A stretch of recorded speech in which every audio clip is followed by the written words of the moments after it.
I mean, the game's easy when the ball's going in the basket, but I was really proud of how dialed in we were defensively. I thought our defense, particularly the first 30 minutes, was probably the best we can play. You know, I thought we contested shots. I thought we rebounded the ball really well.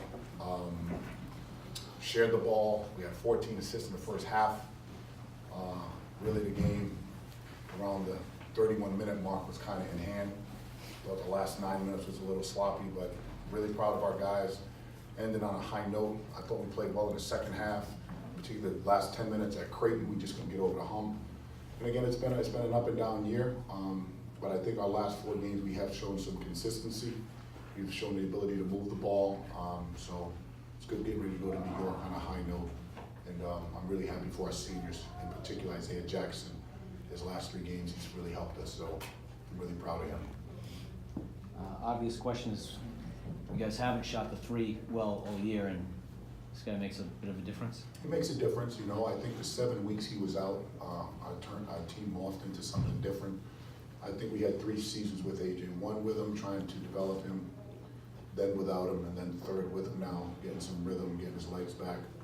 Talking to him all week about his anxiety, you know, let the game come to him, take the first available one, don't force anything. A lot of the shots he was taking the last couple of weeks have all been kind of forced and overthinking too much, you know. When you have the ability to shoot the ball like him, you just gotta trust it a little bit. You know, you're not gonna make all of it, but he needs to make 2 or 3 for us to kind of stretch the game out. How big was that for you, seeing the shots drop early? It was pretty good. I felt really confident today because I had a great warm up, and so I was just letting it fly. And when it went in, you know, you just gotta shoot it again. And my teammates was telling me, you know, take the shot, and I'm just like, all right, you know, just let it fly then. Your first shot was a bad shot. You know, air ball kind of going sideways, or second shot maybe, and then you bounce back and boom, boom, boom. Is that just the confidence that you have? Yeah. The first shot was, like you said, it was a bad shot. Awful. I should have shot the first one, but then I up-faked, and I didn't want to travel because I jumped, and you should never jump when you're like about to make a pass. So I just like, I'm just gonna shoot it rather than get a turnover. And then the second shot, I just felt more comfortable with it, and just set my feet and knocked it down. Does that speak to kind of that next step of forgetting a bad play and moving on to, you know, what you can really do? Yeah, I've been talking to Coach Cooley and the staff, and you know, they've been just trying to tell us like we're gonna make mistakes in the game, and something is not always gonna go our way, but we have to have the ability to just move on from it and, you know, just make the next play. Had you felt that anxiety that Coach mentioned, and did it feel like that was in the past today? Exactly. So Coach said that you felt some anxiety in the past in previous games. Yeah. Had you been feeling that anxiety, and today did that feel different? Yeah, I have, because again, before I got hurt, I was, you know, producing pretty well, and I just always thinking I gotta be the guy like before, and you really can't do that when you come back from injury, especially if you miss a month and a half of basketball. You know, you just have to, you know, find your spots and just take the open shots. And today, I just played with more confidence, and I feel like I was just more calm today. So. Ed, when they started to make their move a little bit, what was your message to the group, and how did you guys kind of get back on track? Well, I think I called a timeout. I think there was 6 minutes left to play. You know, I just felt our guys weren't dialed in enough. I thought they felt the game was over. You know, Butler's a great basketball team. They're really well coached. You know, they run some great things to get, you know, McDermott shot, you know, Baldwin.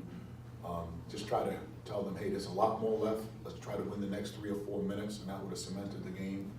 You know, it gets a little tight when they're making threes, but you know, that's a monumental task to overcome when you're down by that number.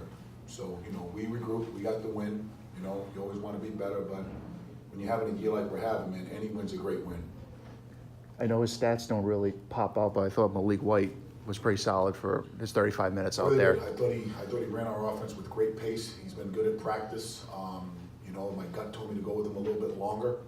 I was really proud of him. He got us into some really good sets. Got guys shots, got him early. So I thought he did a good job, and that's a good observation. And also Khalif too. Nate got 4 fouls. He was going to get his chance. 8 rebounds, 7 points. I don't think you can get too much more out of him. Well, he's had a great 3 weeks of practice. You know, he's been very, very efficient. You know, he's very nimble on his feet for his size. I was really proud of him. You know, Nate was in foul trouble.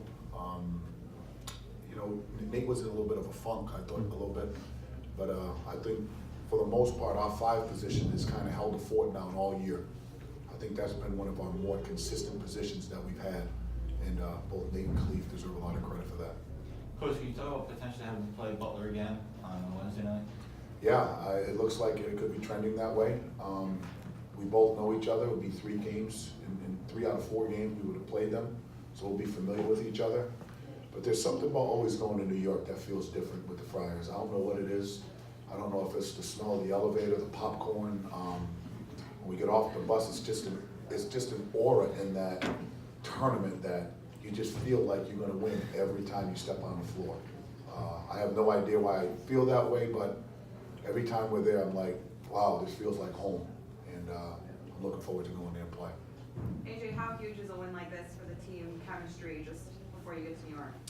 It's good, you know, going into New York with momentum because we feel like we can win it, and we just gotta continue to play how we're playing, and just knowing where everybody gets their shots and just being together. That's the biggest thing.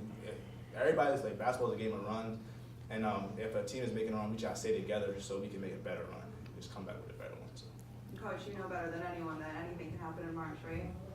March Madness is a madness about it. It's you know, you look at your year and when you coach a team, you try to get them to dial in on small things when it comes to one and done tournaments. You know, making your free throws, not turning the ball over, being totally unselfish. You know, when you get into tournament play, there's no time for excuses. You know, and sometimes the best team don't always win. The best records don't always win.